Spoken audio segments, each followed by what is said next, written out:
Do you know what K-pop fans have in common with Eagles fans? Mostly, it was good-natured fun, but there were a few moments of brazen lawlessness. Vandals overtook a linen delivery truck and then set all the tablecloths and napkins on fire. They really tend to hate the thing they root for.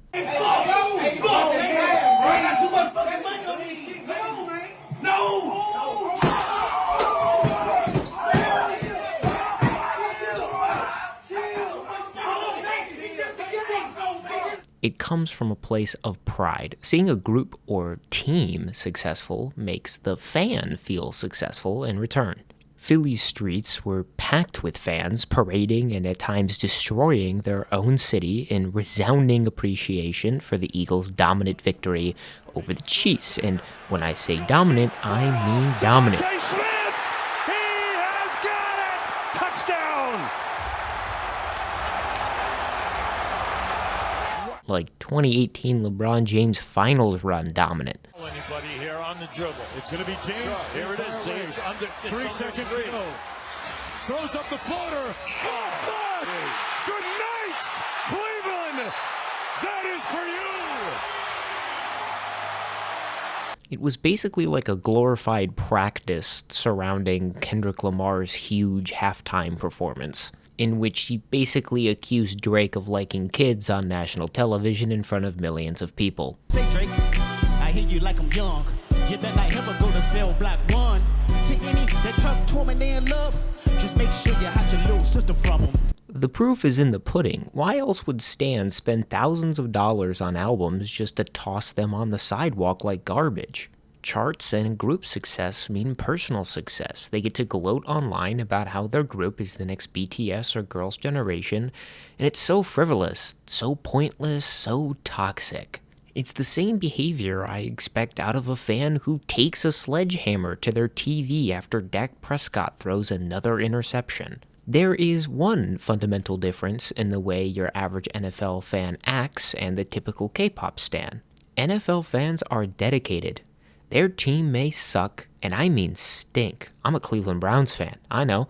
I feel bad for me too. But I was born into it. It's etched into my blood cells. So many times I've wanted to quit being a fan of this pitiful franchise, but this inner force keeps me bound. And there are millions more just like me. When teams lose, the fans stay. That isn't indicative of everyone. I know a few who've jumped ship, but as an observer for the last 15 plus years, NFL fans will ride with their team through the pouring rain. K-pop fans aren't like that. At least a vast majority of them aren't. Fans will drop groups left and right if they don't chart in the Billboard Top 200 by the end of the year. No music show wins? Well, you get no support from me. Trend chasers, bandwagoners, followers. I can't dictate what they listen to or how. They can do whatever the hell they want. But I do peer over the desk at these folks, the ones who dropped Stacy after Beautiful Monster, and the people who called Itzy flops after Sneakers. And sometimes looking over that desk means I'm staring straight into a mirror. I can't deny it. I was once one of these individuals. Remember when I made the JYPE is slowly ruining Itzy or What Happened to aespa videos? A small inkling of that mindset is found in those. I see one crack in the armor and assume the castle is crumbling. Which is why I surprised myself and stuck around for NMIXX. I saw a vision with them. I didn't like OO at first. I won't lie and say I got it on the initial listen, and I doubt there are many who did. But over time, the road started to pave its way. Brick by brick, chord by chord, I saw what JYPE were trying to do. There were previous groups like Stray Kids that attempted the mix pop concept to varying levels of success. But what if we turn that into a group? After OO, I think a fairly large amount of K-pop fans would have rather left that question unanswered. But JYPE kept pushing. They would release Dice with a far better but still skeptical layer of reception. NMIXX would then lose a member in Jinny, who would go on to release whatever this is.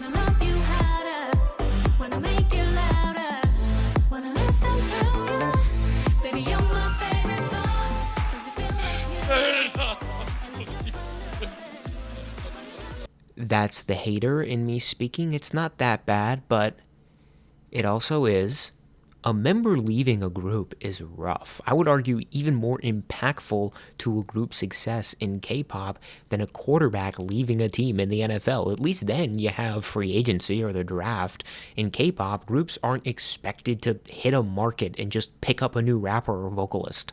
You're losing a key piece of chemistry, a face to match the group, and as dehumanizing as it is to say, a slice of marketing value.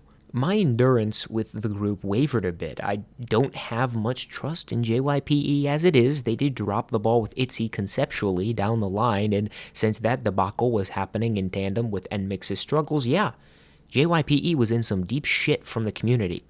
But by some miracle, NMIXX rose from the ashes. What we thought was scarred and forgotten released one of the best bounce-back EPs I've seen in Xperiga. Love me like this, love me like that, love me like this, love me like that, love me like this, love me like that, love me like this, and I love it right back. Love me like this, love me like that, love me like this, love me like that, love me like this, love me like that, love me like this, and I love it right back. This was a Geno Smith level awakening. Love Me Like This was not the typical mix pop, but it was a good song, and that's what they needed, just a genuinely good song that the average fan can enjoy. I'm a massive Tank supporter and still swear it's their best song, but I get why its flavor doesn't appeal to everyone's palate. This era had me questioning whether they should even return to mix pop, and here is where I will make the third or fourth NFL analogy of the video.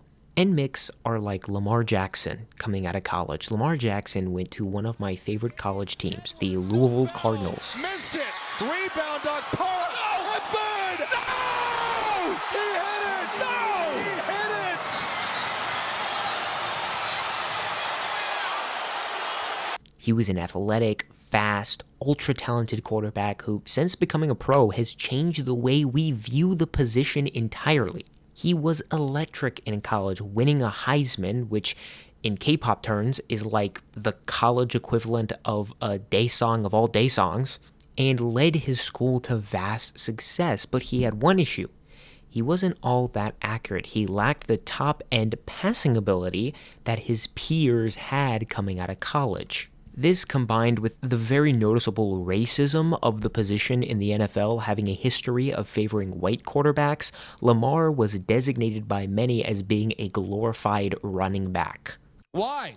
Why would you have to change to becoming a wide receiver? Because according to Bill Polian, he's too short.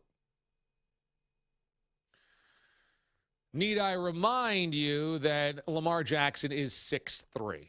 There was an infamous picture of him sitting with his mother at his draft table, clearly distraught, and it's a bit heartbreaking. A kid who was such an incredible prospect, disregarded by 31 teams, but the 32nd, the Baltimore Ravens, gave him a chance, and now he's a two-time MVP who is yet to win a Super Bowl, but is most certainly on that path. He's one of the best quarterbacks in the NFL and has changed the way scouts evaluate the position.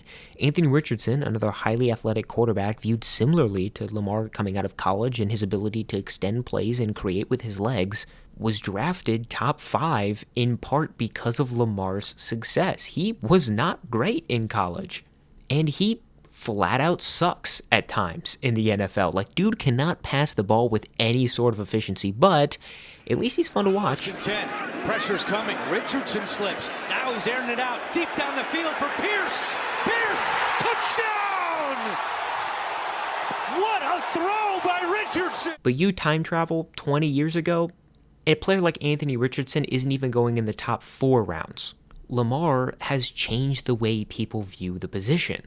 Why does this matter? Well, NMIXX are Lamar Jackson. NMIXX are immensely talented. Every member can sing, and their main vocalists, such as Haewon and Lily, can sing.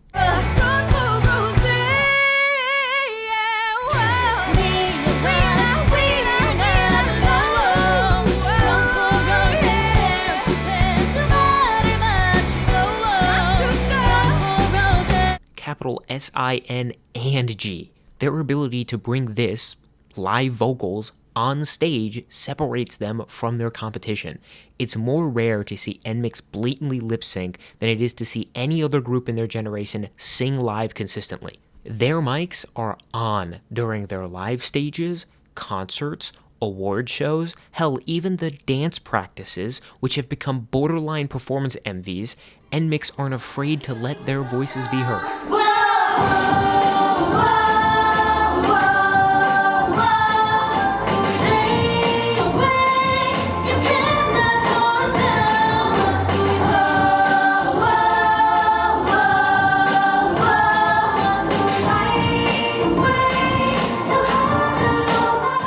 I admire that about them. It's a spark in a vast winter, the daylight at the end of a tunnel.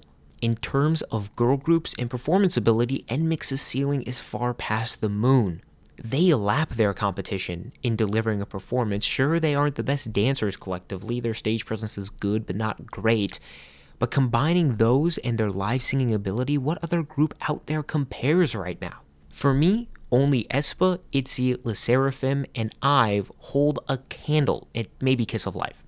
If I were to order those first 5, and hopefully not start any fan wars in the process, in performance ability, considering live vocals, dancing, and stage presence, my order would be number 1, ITZY, 2, NMIXX, 3, LE SSERAFIM, 4, aespa, and 5, IVE. 4 and 5 are relatively interchangeable because IVE have become really great at singing live. All 5 groups make amazing music and are very, very talented. Just like how Lamar went from being a quote-unquote risk, according to some scouts, to finding himself in conversations with Josh Allen and Patrick Mahomes as the NFL's best quarterback, NMIXX went from being a laughingstock damn near community-wide to being one of the more well-respected, successful girl groups who are actively being compared to other titans in the industry. I haven't even covered their recent trilogy, being the FE304 Break, Stick Out, and Forward. FE304 Break was, no pun intended, their breakout into vast mainstream success. That is 2 horrendous puns in back-to-back videos. What will happen next? Dad jokes?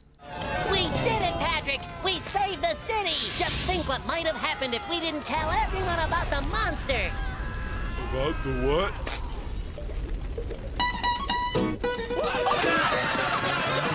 FE304 Break remains my favorite of the trilogy. Even with this recent Forward release, Forward is a step in the right direction, may I say forward. Stick Out was just bad. I'm gonna say it because I don't feel as if I'm alone in that opinion. Stick Out stuck out with how discombobulated it was. Who is writing this shit, man? Who is writing this? Stick Out featured Dash's cousin, See That, a song which I liked more than its general reception, but the depth on that album was not ideal. It didn't have the sticking... What the hell is wrong with me? What am I, pun man now? Jesus Christ. Staying power that Break had. I started to see the quote-unquote NMIXX are washed allegations creep into the light. This, at the very least, indicated NMIXX had reached a level of success only few can find.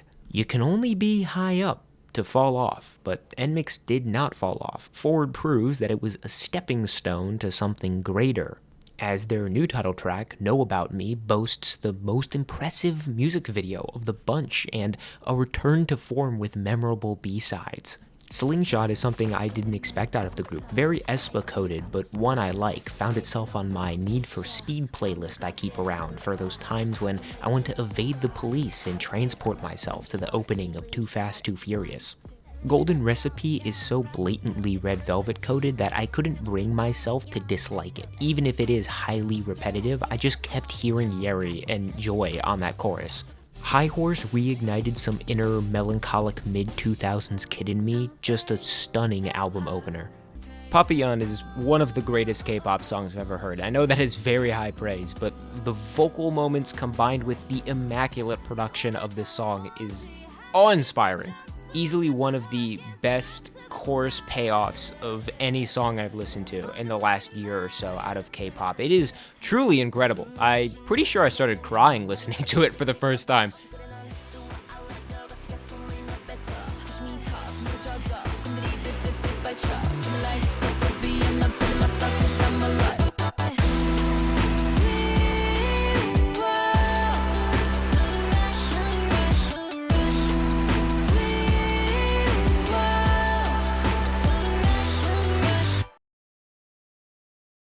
The song is experimental in a way that works. It doesn't sound like the rest of K-pop that tries to make experimental music, but in reality, it just sounds like pots and pans banging together. Not trying to throw any strays here, but there's a lot of boy group music that just sounds like a car failing to start up. Papillon is an ethereal experience, and I don't want to describe it anymore here. I just want you all to listen to it yourself. It is a discography-defining piece, and arguably one of, if not the best song I've heard this year out of K-pop. Ocean is a pop ballad I actually like, and in my notes I wrote down that the instrumentation sounds a lot like a Gen 3 or Gen 4 Pokemon surfing theme.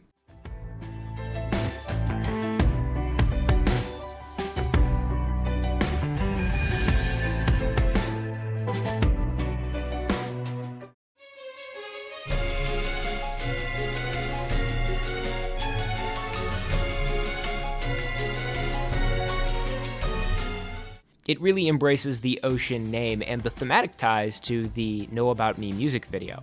I think it's got some fantastic vocal moments, and it's the first pop ballad I've listened to in a while that I have replayed and enjoyed. Like, this album is so good that it has a ballad I like.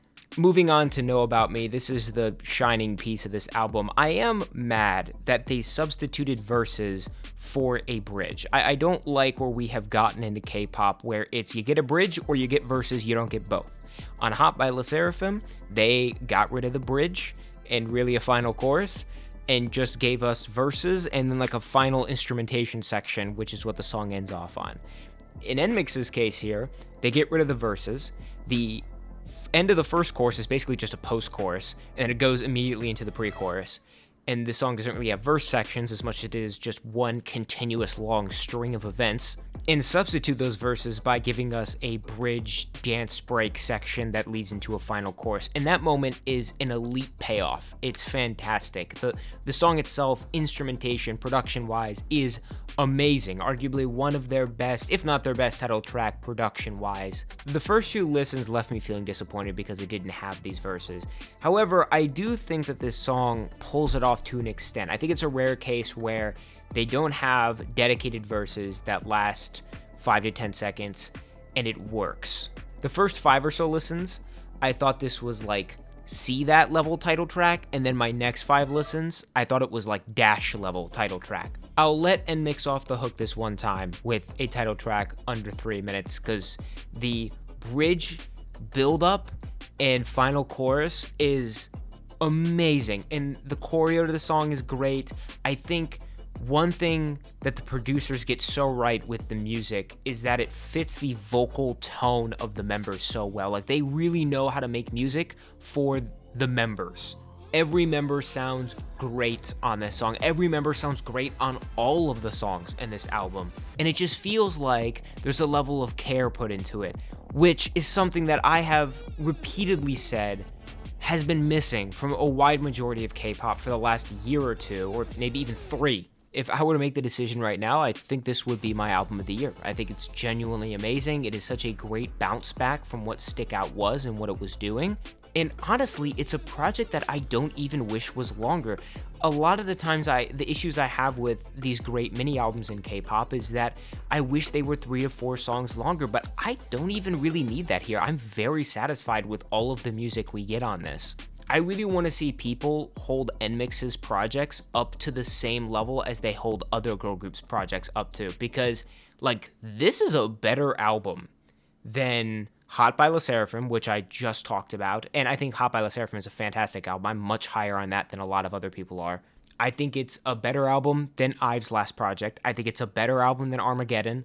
I think it's a better album than anything ITZY's put out in the last couple of years. And yet, I feel like I'm not going to hear people talk about it like that. People need to start giving NMIXX their flowers. But I want to get to the real inspiration of this video, which was my feelings after listening to this album a few times over. I wasn't that overly enthused about it like I am now. While listening to this album the first couple of times, when I didn't like it as much as I do now, I wasn't angry at NMIXX for making a project that I thought was worse than Break. My core beliefs in the group had not changed. I still saw NMIXX as the same NMIXX before Stick Out and before Break. My initial reaction after listening to Forward was, this is pretty good. Is this as good as Break? Maybe not. My feelings since have changed, but At the time, I didn't dislike NMIXX anymore because they put out a project that I thought was worse than their previous. They are not flopping because I subjectively didn't like an album more than their last. That very thought process is absent in a good chunk of the community. I really do hate to say that, but I can only preach what I observe. Oh, what Eyelets I'll Like You didn't sell as well as their debut? They must be flops. RM's Wrong Person Right Place sold half the units Jungkook's Golden did? Well, obviously, it's because RM's music must suck, right? K-pop fans are so busied by objective success that they can't see the subjective masterpieces staring them in the face. That's what the industry wants, the consumers to be mindless robots who consume and follow trends because trends make money. Conformity makes money, and NMIXX are the opposite of conformity. OO was like a gut punch, like learning how to drive for the first time. It's scary, hauling around a giant 3,000 piece of metal in which you are responsible for. That change is frightening to some. It was to me. It was scary to grow up and get a job and to go to college and start contemplating my life away from my family. Change hurts. It's a challenge you don't want to face because it requires action. It forces you to break the wall of comfort, to tear down the walls you created so the big, scary world couldn't see you. If I'm being honest, I was scared to tell people I made K-pop videos. K-pop carries stereotypes with it, and I worried others' perception of me might change. I know this all sounds deep for a K-pop group and a discussion regarding their music and success. But the foundations of NMIXX's success are rooted in others' fear of change. OO was a rough one to digest. I won't argue with you there, but I don't think that's why people disliked the song. People weren't ready for a song like it. They weren't ready to change how they listened to music, and I still believe many aren't. They love the trendy songs that chart well and sell albums because they are easy on the ears. I don't blame these individuals. I play League of Legends because I'm used to it. I would rather be comfortable playing that than tackling a new single-player game. But sometimes I would encourage you to take that risk and view music with a different lens. So yes, I'm glad I never gave up on NMIXX. A group doesn't need to debut with the next Bohemian Rhapsody to warrant success. I don't have that guilt deep down that I gave up on a group only to crawl back. Because while I do talk about group success and awards occasionally in my videos, it doesn't matter to me. My ults are Dreamcatcher. It took them literally 5+ years to win a single music show. They've never won Album of the Year or Artist of the Year, and let's face it, probably never will because of their niche sound.